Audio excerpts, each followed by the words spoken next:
Feeling great. We're in LA. We're in training camp now, last camp for the fight. So coming for Chicago, kill everybody. See you guys there.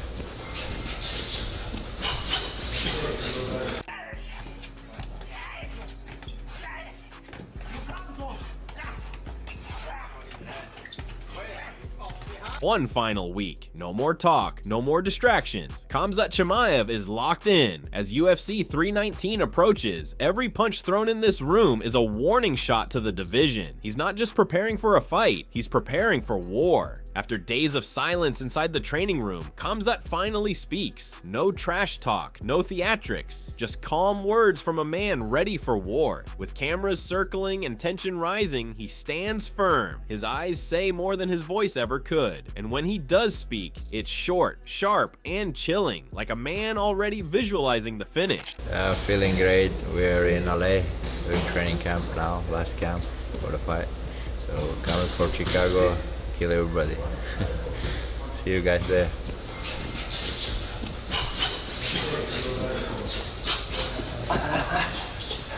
Last minute.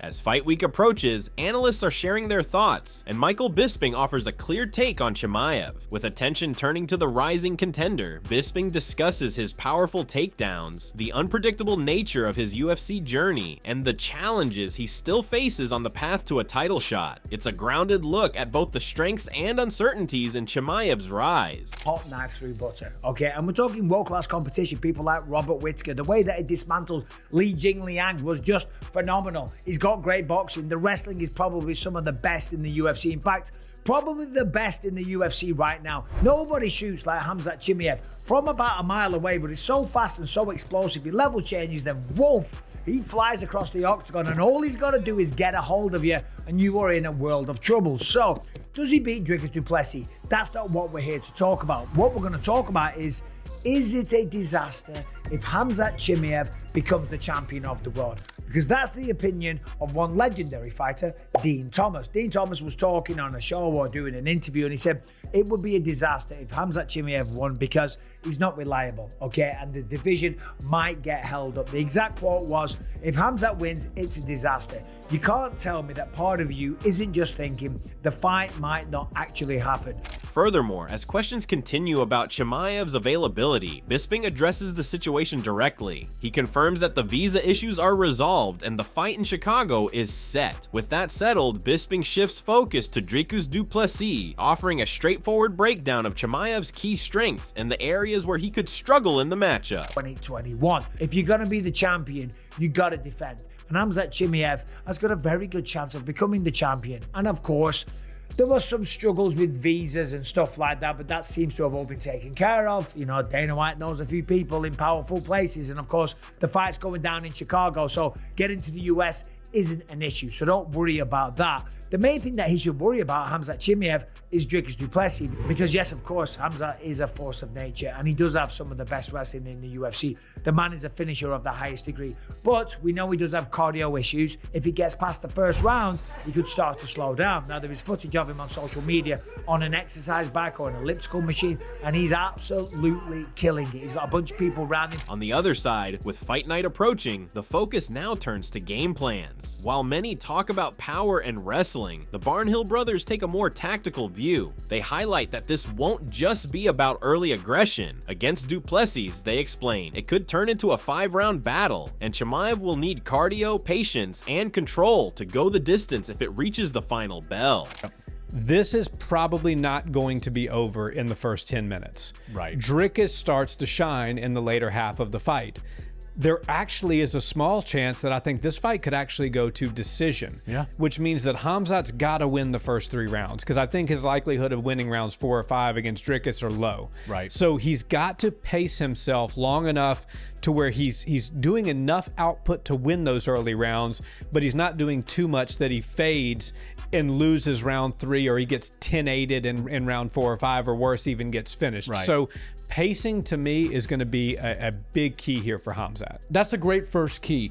And I'm really interested to see what this Sam Calvita experiment with Khamzat. Their breakdown doesn't stop at pacing. It goes deeper into the science behind Chimaev's evolution. The Barnhill brothers highlight Khamzat's decision to work with strength and conditioning coach Sam Calvita, a move that signals self-awareness. Chimaev knows what's on the line, and as the rivalry with Duplessis grows louder, his focus turns inward, because this time it's not just about power, it's about lasting long enough to use it. Sam Calvita experiment with Khamzat is going to do for his cardio, because that has been the issue. But here's my question on the cardio. So we know Khamzat Chimaev, he comes out and he gives it all he's got, and usually there's no gas left in the tank, but luckily the other opponent is either unconscious or the ref is pulling him off before we get to that point.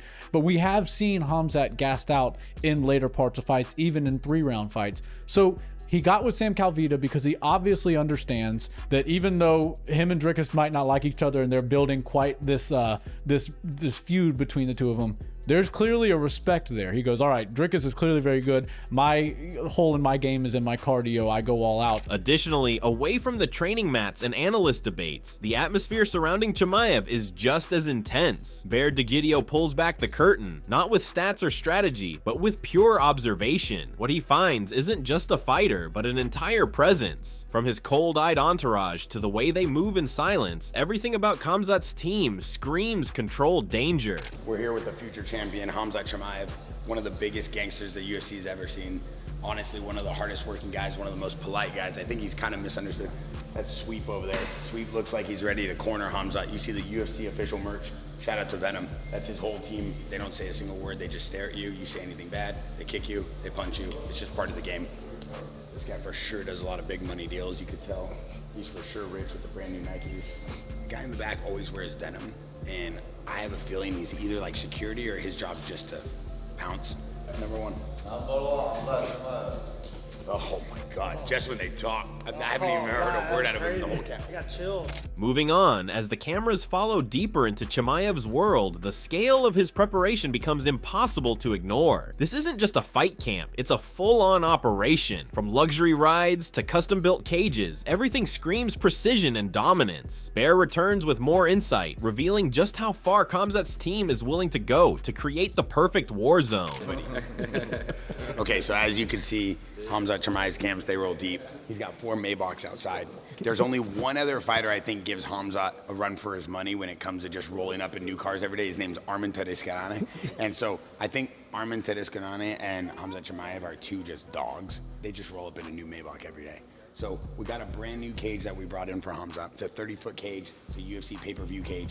We wanted him to feel at home. We wanted him to make sure he had all the best facilities he needed. We also built a brand new sauna at Santo Studio. They've been sparring here, then they've been going to Santo Performance Studio, training, lifting weights. He has a great camp. He has Pat Downey in town. He has Armin in town. Armin's staying with me for 6 weeks. So everything they need, they bring it in. They do it tight. They train 2 times a day. It's incredible. Meanwhile, the world admires Chimaev's raw talent and dominance, but Din Thomas takes a different angle. He shifts the spotlight away from knockouts and grappling and focuses instead on commitment. For Thomas, the concern isn't if Khamzat can win, it's what comes after. In a division starving for consistency and title movement, he believes the real challenge is staying active, not just showing up once. I'm gonna keep it 100 with you. If Khamzat wins, it's a disaster, actually, because you can't tell me that a part of you is just like thinking this fight actually might not happen. Some of these guys are just habitual in terms of not making it to the dance. I'm not gonna be pessimistic about it and say he's gonna show up.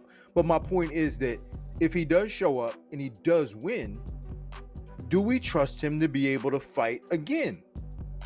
You know what I'm saying? Like, that's the thing, is like, can he do it twice, 2 or 3 times? Because we need movement. Like I hate when it's just like static, when there's no movement in these divisions. And in order for there to be movement in the divisions, the champions have to fight. Furthermore, the Barnhill brothers break down what makes Du Plessis such a nightmare matchup. He's not textbook, far from it, but what he lacks in form, he makes up for in chaos. And according to them, that chaos isn't just awkward, it's dangerous. If Chimaev stands too long, he's entering the most unpredictable storm he's ever faced. DDP is a really awkward striker, Right. but he's very powerful. And awkward is the term that people like to use because it looks optically like something that we're not used to seeing, and it is. Right. But awkward could easily be replaced for effective. Yeah. Because what DDP does is dang effective. Yep. He knocks people out, he hurts people, he wins fights with his hands, even against a volume striker like a Sean Strickland. Yep. He's able to edge out and get a decision victory, talking back to that first fight. So one thing that Khamzat needs to do is not find himself watching what DDP's doing on the feet, because he's going to come at you and burst. It's going to be very unpredictable. The angles are going to be weird. The timing is going to be weird. How do you disrupt somebody who's got awkward timing? But it's not just about Dricus landing clean. The problem is how quickly he explodes. The angles, the bursts, the broken rhythm. It's hard to prepare for something that doesn't follow a pattern. The Barnhill brothers break it down further, pointing out that Chimaev can't afford to wait and react. He must strike first, impose his timing, and never let Dricus get comfortable. It's going to be weird. How do you disrupt somebody who's got awkward timing? You use timing of your own. Right. You come out, you put a jab in his face, you put a 1-2 in his face, throw a leg kick, throw a body kick. That way you can kind of disrupt the entries of the awkward fighter, which makes it harder for them to start to mount their offense against you. Right. So I think it's very important for Khamzat to go first in the striking. Don't get caught looking and watching what DDP's doing, because that's how you're going to get cracked, and you might get cracked with a big shot. I mean, this is going to be the heaviest hitter that Khamzat has ever faced. For sure. He can't take too many massive shots from DDP, nor could anybody. No, and he also got dropped by Gilbert Burns. Yeah. And when Gilbert Burns hits like a truck, no doubt about it, but DDP hits even harder than that. The deeper the breakdown goes, the clearer the threat becomes. Dricus doesn't need clean setups or perfect balance. He only needs one shot, and if Chimaev isn't sharp, it might land. The Barnhill brothers emphasize that this isn't just about defending punches, it's about avoiding rhythm traps. Dricus lures you in with chaos and then makes you pay. That's the level of danger waiting in the pocket at UFC 319. Gilbert Burns hits like a truck, no doubt about it, but DDP hits even harder than that. So I'm very interested to see how Khamzat does deal with that. And the strikes that DDP likes to throw, they throw everybody for a loop. They're confusing for everybody. So it's very important that Khamzat Chimaev, like you said, doesn't let DDP get into his rhythm, because even though he's like this drunken master, you know, kind of stumble and fall and land on top and stumble and fall, and but land a hook on the way down. He's the kind of guy that, yes, it might not look like the prettiest thing, but it, like you said, it's the most effective strike he can throw at that moment. And it's always the strikes that you don't see coming that do the most damage. Adding on, while many fans are excited about Khamzat's power, not everyone agrees he'll win. Some experts think Dricus Du Plessis is the perfect fighter to beat him. On his podcast, the MMA guru explained why he's picking Dricus to win. He believes Dricus will survive the early rounds, stay strong, and break Khamzat down later in the fight using his toughness and strong grappling skills. Chimaev versus DDP. I've got DDP over Chimaev. I've got Dricus Du Plessis winning. I think Dricus survives round one and finishes Chimaev in late rounds. Dricus has a really good fundamental base in jiu-jitsu and submission grappling, and it's something that not a lot of people know about. Dricus is bigger, stronger, I think more gritty and heart. He has more heart than Whittaker by far. He's tougher, he's more durable. He doesn't have the teeth problems that Whittaker had. So I think he's going to break Chimaev in the later rounds. Furthermore, amid all the bold predictions and heated takes, former UFC middleweight champion Luke Rockhold offered a more measured breakdown of the matchup. Drawing from his own sparring experience with Dricus Du Plessis, Rockhold highlighted the South African's toughness and ability to push through adversity. He pointed out that while Khamzat is dangerous early, the real test will come if the fight drags into the later rounds. We'll see how it plays out. And I think Khamzat is very good at wrestling. He's very good on the ground. He's very good at pressure. The longevity of the fight, it hasn't been his best approach. So you see with Usman, you see with Gilbert, tough test. I've put a lot of rounds in with DDP, and he don't go away. So unless he gets to him early, it's gonna be tough late. So if he doesn't put him away early, it's a DDP type of fight. I think that's the way the DDP goes. You know, he manages to get through, weathers the storms, and he keeps going. That's what champions do, and that's why DDP's on top. Meanwhile, as the middleweight division begins to shift with new contenders emerging, One Championship's Reinier de Ridder is keeping a close eye on the UFC landscape. While not directly involved, he hinted at future ambitions and strategic patience regarding his next move. Specifically, he's watching how the Khamzat versus Dricus fight unfolds before making any commitments. Full time. And meanwhile, that fight is going to happen, Khamzat and Dricus. So I'll definitely wait for what happens there, see what happens, and maybe see what happens with the Caio Imavov fight as well. Yeah, I think for the first time in my UFC career. Moving on, while the MMA world debates Khamzat Chimaev's readiness, Ali Abdelaziz offered a behind-the-scenes look at the real struggles the Chechen star has faced. Speaking candidly, Ali revealed just how serious Chimaev's post-COVID complications were, and why fans haven't seen him at full strength in recent outings. Khamzat never have a conditioning problem before this. After COVID, it really messed him up. And I was there. He was bleeding, like throwing up like blood. And he was in Vegas, right? But as far as I know now, he's in Russia, he's in camp, he's focused. It's hard to bet against focused Khamzat, healthy Khamzat, but also this Duplessis guy. Like the way he wins, I was like, how does this guy win? You know, like he's just so tough, so durable. He's a warrior, man. He really is a warrior. Furthermore, as predictions pour in from all corners of the MMA world, Tito Ortiz, UFC Hall of Famer and longtime fight analyst, didn't hold back when sharing his thoughts on the potential showdown between Khamzat Chimaev and Dricus du Plessis. Tito sees this fight as a brutal clash, but one that might expose du Plessis to a different level of violence. How vicious Chimaev truly is. I respect the guy. He's a monster. Du Plessis, the champ, I think he's in him for a rude awakening because he's going to realize that his wrestling is not as good as Chimaev's truly is. And it was heartbreaking for me in that middleweight division because when Bo Nichols got picked apart his last fight. Tito didn't stop there. Drawing comparisons from recent disappointments like Bo Nickel, he emphasized the importance of wrestling fundamentals, a department where he believes Chimaev thrives, especially when compared to current contenders. I was like, man, why didn't you wrestle? You're one of the best guys in the world in wrestling. Use your wrestling. And that's what all the Russians do. They use their wrestling to set up punches. They use their punches to set up the wrestling. And then they take people down and they choke them because they're really good at it. I think Chimaev, I would give it maybe 4 rounds, 3 to 4 rounds. I think Chimaev just overwhelms them too much. I think. That's my opinion once again. I watch him. I watch Chimaev. I just see how tough he is.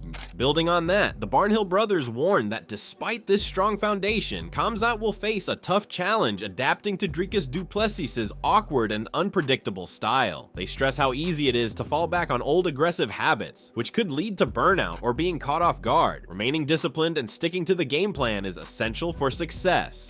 It's easy to have a moment of adversity and say, screw this, I'm going back to the old Khamzat. Right. I'm going to throw a 1-2 and shoot a blast double until I get this guy down. 1, you can find yourself getting knocked out in that process. 2, you can find yourself getting gassed out if you don't get knocked out. So he's got to, whatever game plan his team has amassed for this fight, I can all but assure you that it's a good one because I know who the players are in this scenario. They're very, very skilled training partners, coaches, mentors that are being involved in this camp for Khamzat. Tip of the spear. So he needs to make sure that he doesn't get flustered in the octagon. This is the biggest moment of his career. As UFC 319 approaches, one thing is clear. This isn't just another fight. It's a defining moment for Khamzat Chimaev. With elite coaching, upgraded conditioning, and strategic focus, he enters the octagon carrying not just power, but expectation. Yet standing across from him is Dricus du Plessis, unpredictable and unbreakable. It's the classic battle of control versus chaos, precision versus pressure. pressure. The weeks of silence are over. The talking is done. Now it's about execution. For Khamzat, it's about proving he's not just hype, but legacy. For Dricus, it's about crashing the party and claiming his moment. Both men know UFC 319 could change everything. The belt, the future, the narrative, every second in that cage counts. Who do you think survives the storm at UFC 319? Khamzat Chimaev or Dricus du Plessis? Will Khamzat's discipline and upgraded camp make the difference? Or will DDP's chaos break him down late? Drop your prediction below and tell us how you see it ending.